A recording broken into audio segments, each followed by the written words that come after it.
말씀과 함께 하시면서 행복한 하루 보내시기를 축복합니다. 여러분, 우리가 사람들 보면서 저 사람 변했네, 이런 말을 쓸 때가 있습니다.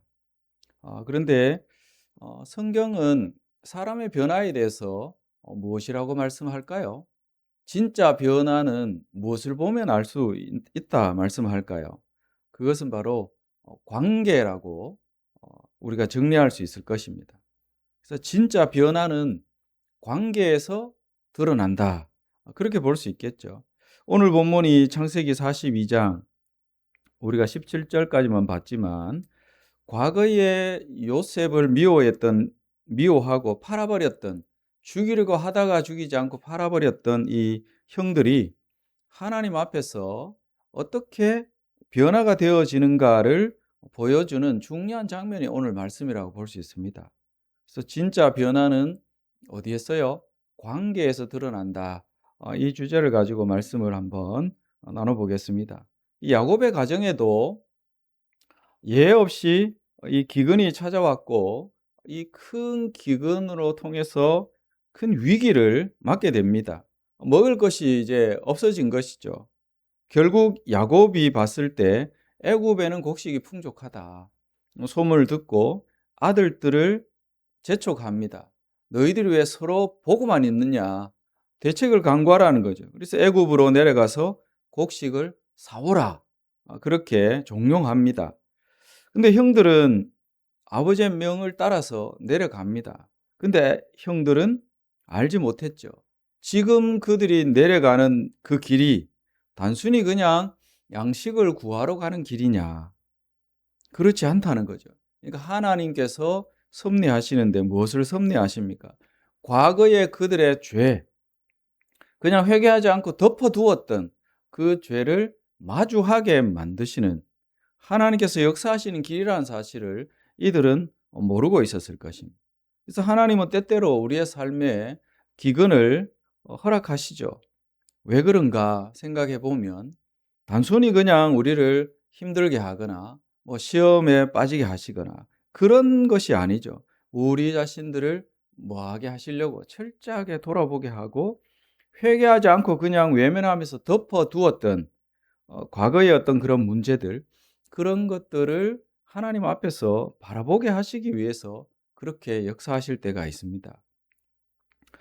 그래서 애굽으로 내려간 이 형제들, 애굽의 총리가 된 요셉 앞에 어떻게 됩니까? 우리가 잘 아시는 이 창세기 37장에 보면 요셉의 꿈에 대해서 나오는데 7절이나 9절을 보면 이 곡식단, 또 해와 달과 별이 요셉에게 뭐하는, 절하는. 근데 지금 어떻게 됩니까? 그 과거에 꾸었던 그 꿈 그대로 지금 이루어지고 있습니다. 성취되고 있죠. 그래서 그 형제들은 요셉이 누구인지 몰랐다는 거죠. 알아채지 못합니다. 그러나 요셉은 형들을 한눈에 알아봅니다. 그리고 요셉은 자기 자신을 숨기고 이 형들을 몰아갑니다. 단순히 복수하기 위해서 그런 것은 아니죠. 그들을 어떻게 합니까? 정탐꾼으로 몰아세웁니다.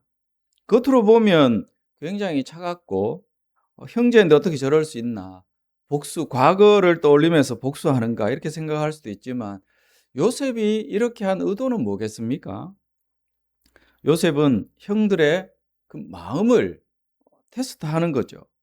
형들의 마음이 정말 변했는가, 과거의 형제들 그대로인가, 아니면 뭔가 변화가 있는가 보고 싶었을 것입니다. 그래서 형제의 정을 억누르고 당장 나는 요셉이다 드러내지 않고 형들을 몰아세우고 그들을 시험하는 거죠. 진짜 변화라는 것이 그냥 눈물 한 번 흘리는 것으로 증명이 되는가? 그렇지 않을 것입니다. 진짜 변화는 서두에서 말씀드린 것처럼 무엇을 보면 알 수 있습니까? 그 사람이 누군가와 관계를 어떻게 하는가, 이것을 보면 알 수 있다는 거죠. 그래서 과거의 형들은 시기했고 미워했고, 또 아버지의 사랑을 독차지하는 동생을 죽이려고까지 했던 그런 사람들입니다. 그런데 이제 하나님은 그들이 여전히 그런 사람인가 그렇지 않은가 이제 드러내고 계시다는 거죠. 우리도 우리 자신을 잘 돌아봐야 합니다.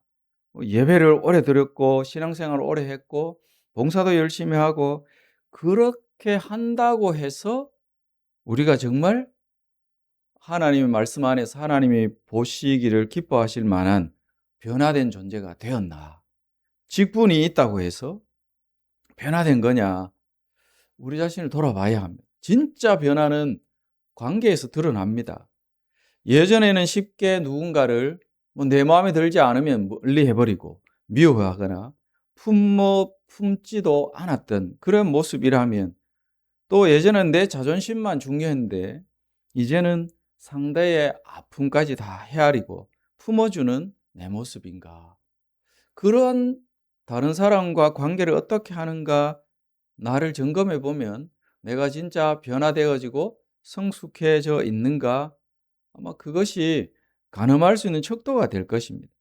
예전에는 상처 주던 사람, 그런 사람을 그냥 미워하기 바빴고 나의 삶의 울타리에서 배척하는 그런 우리의 삶의 자세, 태도였다면 이제는 화해하려 하는가? 하나님은 이 모든 과정들을 통해서 우리를 만들어 가십니다. 하나님이 원하시는 것은 변화죠. 그래서 오늘 본문에서 중요한 것이 하나님께서 이 야곱의 형제들 그 양심을 깨우고 계시다는 거죠.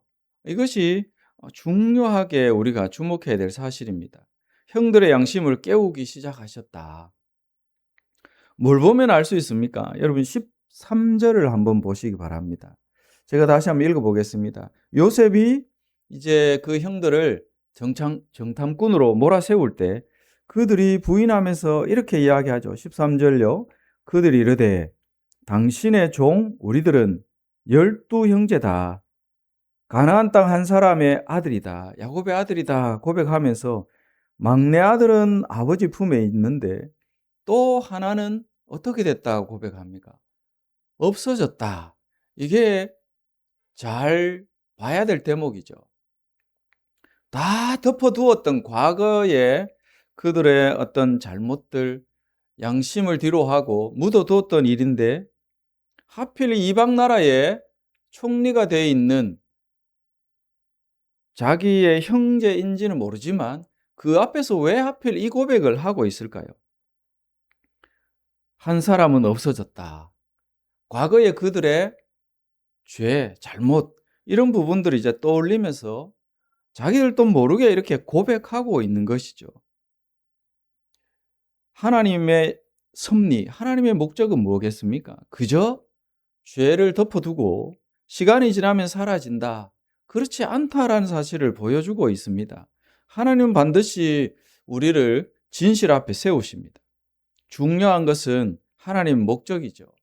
이 형들을 무너뜨리기 위해서 그런 것이 아니죠. 회개하게 하시고 회복시키려 하시는 것이 목적인 줄을 믿습니다. 요셉도 마찬가지였을 것입니다.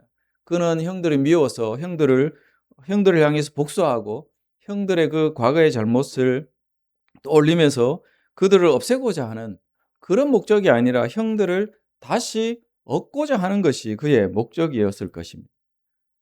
그래서 언약의 가족이 이제 이러한 일련의 과정을 통해서 다시 하나가 되기를 원하는 마음이 그에게 있었을 것입니다. 하나님의 징계에는 언제나 뚜렷한 목적이 있습니다. 그것은 무엇입니까? 징계가 목적이 아니라 회복이 목적이죠. 회복. 하나님은 우리의 양심을 흔드실 때가 있습니다. 근데 그 흔드시는 것도 아픈 현실을 통과하게 하시는 것도 결국 우리를 하나님의 사람답게 하나님 앞에 온전히 돌아와서 서게 하시기 위한 그런 목적인 것이죠. 그리고 놀라운 것은 이 형들은 아직 다 변화된 것은 아닌데 하나님은 이미 회복의 길로 그들을 들어서게 하셨다. 우리가 13절 말씀 전후를 이렇게 볼 때 놀라운 변화가 형제들에게 일어나고 있다는 것입니다. 결국 이러한 모든 것들이 결국은 어디로 갑니까? 관계의 회복으로 나아간다는 거죠. 그래서 형들은 자신들이 단지 곡식을 구하러 왔다고 생각했을 것입니다. 그러나 하나님은 그 뒤에서 언약 공동체를 다시 세우고 계시다는 거죠. 깨어진 가족을 회복시키고 계셨습니다. 더 나아가서 이 메시아의 계보를 보존하시는 구속사의 일을 하나님은 이루고 계신다는 것입니다. 우리도 우리의 인생을 돌아볼 때 마찬가지입니다. 오늘 눈앞에 닥쳐 있는 문제만 우리가 볼 수 있습니다.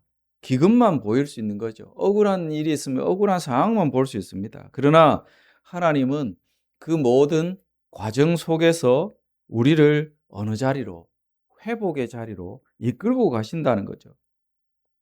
혹시 지금 저와 여러분의 삶 속에서 오랫동안 덮어두었던 그런 문제들, 이 말씀들을 보면서 하나님이 우리의 양심을 혹시 건드리시고 깨우시고 계시다면 우리는 하나님 앞에 돌이켜야 할 것입니다. 관계의 문제이든 누군가를 미워하는 문제이든 이 사람만큼은 도저히 용서가 안 된다. 그런 문제든 우리는 피하지 말아야 합니다. 하나님은 우리를 정죄하려는 것이 아니라 변화를 시키시고 모든 관계가 회복되어지도록 하나님이 원하십니다. 하나님과의 관계, 사람과의 관계, 이 관계가 우리의 신앙생활에 정말 중요하고 그 부분에서 온전한 변화와 성숙이 있어야 하는 거죠. 진짜 변화는 관계에서 드러납니다. 우리 자신을 잘 돌아보는 이 귀한 새벽이 되기를 원합니다. 하나님께 가까워질수록 사람을 대하는 태도가 달라집니다. 하나님을 닮아갈수록 사랑하게 되고 누군가를 더 품게 되고 회복하게 되는 거죠. 말씀 정리합니다. 오늘도 하나님은 우리 자신, 우리 가정, 우리 공동체를 포기하지 아니하시고 끝까지 붙드시면서 어떻게든 놀라운 변화와 성숙의 단계로 하나님 나라를 온전히 누리는 백성으로 만들어 가십니다. 기근 가운데서도 아픔 가운데서도 하나님이 여전히 언약 백성들을 회복하고 계시다는 거죠. 이 은혜를 붙들고 오늘 하루도 살아내시는 저와 여러분 되시기를 주의 이름으로 축복합니다. 기도하겠습니다. 거룩하신 주님, 이 귀한 새벽에 우리 자신들을 돌아보며 기도합니다. 요셉의 형들이 요셉의 무릎 앞에 머리 조아리면서 종들이라 고백하고 또 그 고백 속에서 정탐꾼이라 몰릴 때 그 과거에 있었던 자신들의 잘못을 떠올리면서 고백하고 있는 모습을 봅니다. 진짜 변화의 단계로 하나님이 이끌어 가시는 섭리인 줄로 믿습니다. 오늘 이 자리에 우리가 나와 하나님 앞에 머리 조아리오니 혹시나 우리의 삶 가운데 깨어진 관계로 인해서 여전히 우리의 마음에 한켠에 무거운 마음이 있다면 주님 해결할 수 있는 은혜를 이 새벽에 우리에게 허락해 주시옵소서. 진짜 변화는 관계에서 드러남을 믿습니다.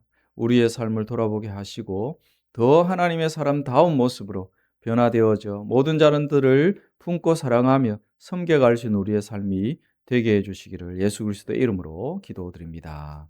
아멘.